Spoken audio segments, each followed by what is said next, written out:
I gave an interview to GBC a few years ago where we explained the process, we explained the EIAs that were done, not one but two. I also explained obviously the achieving the full planning permit and the conditions that would be attached there too.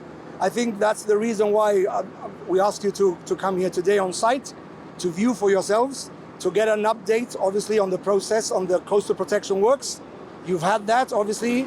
The contractor and the engineer have gone in quite detail into the processes. So I would just like to highlight a few points, if you don't mind, which is that as a developer, obviously it's our responsibility to ensure that the works are done in accordance with the EIA and in accordance with the strict conditions that the EIA and the Department of the Environment and the town planners insist upon. So obviously we're doing that. You've seen the process, you've seen how the material is tested. There's been a lot of commentary on the plume, on the silk curtains, rightly so. People can be concerned, so it's important for us to be able to allay those concerns. When you talk about the plume, how the plume is created, obviously part of your segment will hopefully show that. And what's important to the layman is to understand that when you discharge material, clean material, processed material to the seabed, it disturbs the seabed, and part of that causes this sediment, which you also see a lot when you have heavy Levanter storms, where there's a lot of sediment that's disturbed, and that forms a bit of a plume, and then it settles. And it's important to say that this plume normally settles within a short period of time and within the area. So in general, to allay concerns, especially on bathing, again, the team have explained the water quality, water turbidity, ongoing tests done constantly by the contractor, but equally by the Department of the Environment.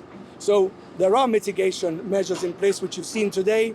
There's a large team, both from the contractor, the developer, and the engineer, with individual external consultants to ensure that the project and the coastal protection works are proceeding in accordance with the correct processes as detailed, as insisted upon by the Department of the Environment and the planning permits. We get on with it, we get on with the work, the contractor gets on with the works. We are dealing on a daily basis, or they are dealing on a daily basis with the Department of the Environment. We're addressing all concerns.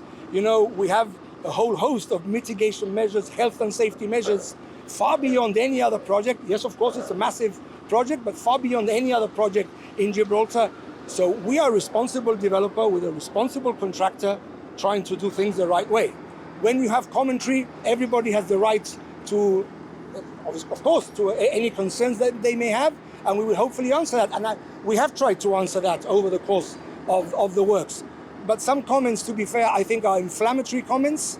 I've heard comments over the past couple of weeks, comments referring to the developer, causing an environmental disaster, even as far as saying that we're destroying the Gibraltarian way of life. And other comments which, honestly, I think we need to be serious. We need to have a serious conversation. You being here, I think, helps to deliver that message. And the fact is that those comments don't help because they misinform. They're out there in obviously social media platforms, mainstream platforms. But important, at least for me, it's important that these comments are also picked up by social media platforms and political forums in Spain that are rubbing their hands, waiting for these comments to actually, already it came out last week, to throw it back at us, back at Gibraltar, criticizing us, mentioning the waters, the Spanish waters. So I think that we all need to have a bit of social and moral responsibility when making these comments. Avail yourself of all the facts. By all means, if you're concerned, ask, and we will try to allay those concerns, but not make inflammatory comments which help no one. The mound has been here forever. Where are we with the actual project? Well, it's funny you ask that, because obviously one of the main issues for me, when we talk about environmental impact, for me the main environmental impact of this project is in fact a positive one, which is the removal of the mountain of shame, as it used to be called. 2 million tons rubble, which will disappear. It's already disappearing. We've already come down, I think, about 30 meters from the starting point from the top, and it will disappear over the next 12 months. So that in itself is already a positive environmental impact in a positive way. If we add to that the deliverables of the project, which again, I think it's important for me just to remind your viewers and the wider community in that this project will deliver the removal of the mound, the creation of the coastal protection works, but in itself, we will be delivering affordable homes, where we've already been to the site where they're going to be built very shortly. That's 120 affordable homes. We're delivering 500 covered parking spaces for visitors and beachgoers, close to the vicinity of Catalan Bay. We're also, within the marina, 250 small boats berths. All these are additional consideration, are part of the agreement that we did with government at the time. We're also building a large park area, larger than Commonwealth Park.